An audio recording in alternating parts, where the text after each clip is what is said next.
সোনার দামে নতুন রেকর্ড, অপরিবর্তিত রূপার বাজার। দেশের স্বর্ণ বাজারে আবারও রেকর্ড মূল্যবৃদ্ধি হয়েছে। বাংলাদেশের জুয়েলার্স অ্যাসোসিয়েশন বাজুস জানিয়েছে, ভালো মানের 22 ক্যারেট স্বর্ণের দাম প্রতি ভরিতে বেড়েছে 3033 টাকা। নতুন দাম অনুযায়ী আগামীকাল বৃহস্পতিবার 18 এপ্রিল থেকে প্রতি ভরি 11,664 গ্রাম 22 ক্যারেট স্বর্ণের দাম হবে 1,65,209 টাকা। বাজুসের বিজ্ঞপ্তিতে জানানো হয়েছে, স্থানীয় বাজারে ট্রেজারি স্বর্ণের পিওর গোল্ড মূল্য বেড়ে যাওয়ায় এই দাম সমন্বয়ে সিদ্ধান্ত নেওয়া হয়েছে।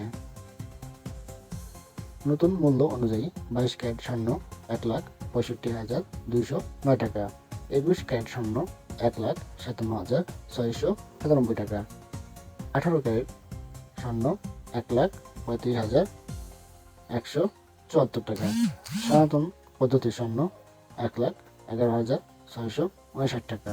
তবে স্বর্ণের বিক্রয় মূল্যের সঙ্গে যোগ হবে সরকারি নির্ধারিত 5% ব্যাট এবং বাজুস নির্ধারিত ন্যূনতম 6% মজুরি।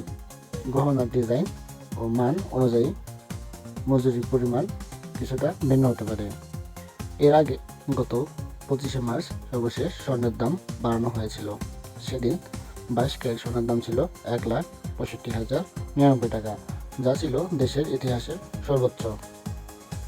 এই নিয়ে চলতি বছরে 17 বার স্বর্ণের দাম সমন্বয় করা হয়েছে, যার মধ্যে 13 বার দাম বেড়েছে এবং মাত্র 4 বার কমেছে। উল্লেখযোগ্যভাবে 2024 সালের মোট 62 বার স্বর্ণের দাম পরিবর্তন হয়েছে। এদিকে স্বর্ণের দাম বাড়লেও রূপার দাম কোনো পরিবর্তন আসেনি। এখানেও দেশের বাজারের রূপার দাম অপরিবর্তিত রয়েছে। রূপার বর্তমান দাম 22 ক্যারেট রূপা 2,578 টাকা, 21 ক্যারেট রূপা 2,449 টাকা, 18 ক্যারেট রূপা 2,111 টাকা, সনাতন পদ্ধতির রূপা 11,586 টাকা। বিশ্ববাজারের সোনার দামের ঊর্ধ্বগতি ও স্থানীয় চাহিদা বিবেচনায় নিয়মিতভাবে স্বর্ণের দাম সমন্বয় করে